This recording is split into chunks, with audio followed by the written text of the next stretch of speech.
Hi hello' নমস্কাৰ, মই শ্ৰী দেৱজিৎ গগৈ। মোৰ অন্য এটি ভিডিঅ'লৈ আপোনালোকক স্বাগতম জনাইছোঁ। আশা কৰোঁ এই ভিডিঅ'টি আপোনালোকে সকলোৱে চাব। যিহেতু আজি মাঘ বিহুৰ উৰুকা দিন, ভেলাঘৰত মোৰ আজি ৰাধনি পাল পৰিল। সেই হেতুকে মই ওলালোঁ। এইয়াৰ আমাৰ গাঁৱলীয়া পৰিৱেশৰ দৃশ্য আপোনালোকক অকণমান দেখুৱালোঁ। গৈ পাই দেখিলোঁ মামাজনে মাছখিনি ফ্ৰাই কৰি শেষ কৰিলেই ইতিমধ্যে। তাৰ পাছত আমাৰ গাঁৱত অতীতৰ পৰা চলি অহা এটা পৰম্পৰা আছে। আমি এটি বগী পক্ষী গাঁৱৰ ৰাইজে দিয়াৰ। মই এই কাৰণ সোধাত আমাৰ গাঁৱৰ বয়োজ্যেষ্ঠ কেইজনে মোক জনায় যে প্ৰায় ৩০০-৪০০ বছৰৰ আগৰ পৰম্পৰা। সেইকাৰণেই এগছি ধৰ্ম প্ৰদীপ আৰু এটা গুৱাপাণ আগবঢ়াই এই কৰ্মভাগী কৰা হয়।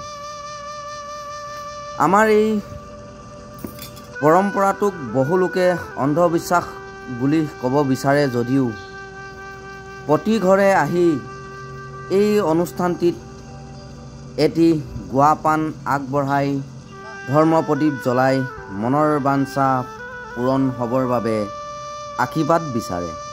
সেইকাৰণে এই ৩০০-৪০০ বছৰীয়া নিয়মটি আজিও পালন কৰি আহিছে। এই কৰ্মভাগীক ময়ো বিশ্বাস কৰোঁ, কাৰণ মোৰো আশা পূৰণ হৈছে।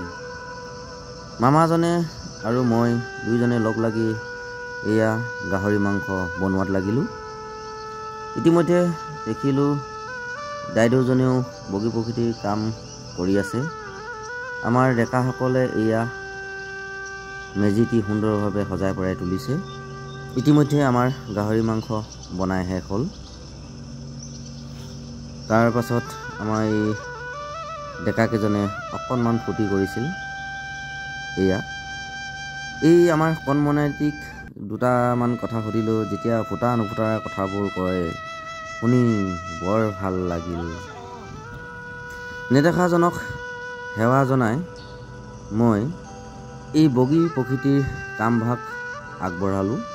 যিহেতু সমূহ গাঁওবাসী ৰাইজে খাব, প্ৰসাদ হিচাপে ইতিমধ্যে শেষ কৰিলোঁ। ভকত সমাজক বহুৱাই কণ কণ মইনাহঁতক লগত লৈ আমি বনোৱা গাহৰি মাংস, মাছ আৰু বগী প্ৰকৃতিৰ প্ৰসাদ হিচাপে এয়া দি সকলোকেই খাবৰ বাবে আগবঢ়াই দিলোঁ।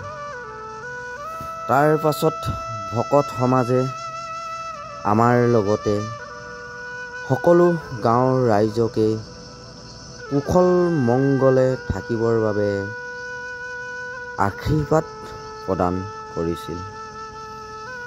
সেই ধৰ্ম প্ৰদীপ গছি গুৱাপাণটি লৈ আমি সজা সেই মেজিটিত ৰাখিলোঁগৈ। ৰখাৰ পিছত সেৱা এটা কৰি সকলোকে খাবলৈ অনুমতি আগবঢ়ালোঁ। এয়াই আমাৰ গাঁৱত অতীতৰ পৰা চলি অহা পৰম্পৰা এটা আপোনালোকৰ আগত দাঙি ধৰিলোঁ। ধন্যবাদ।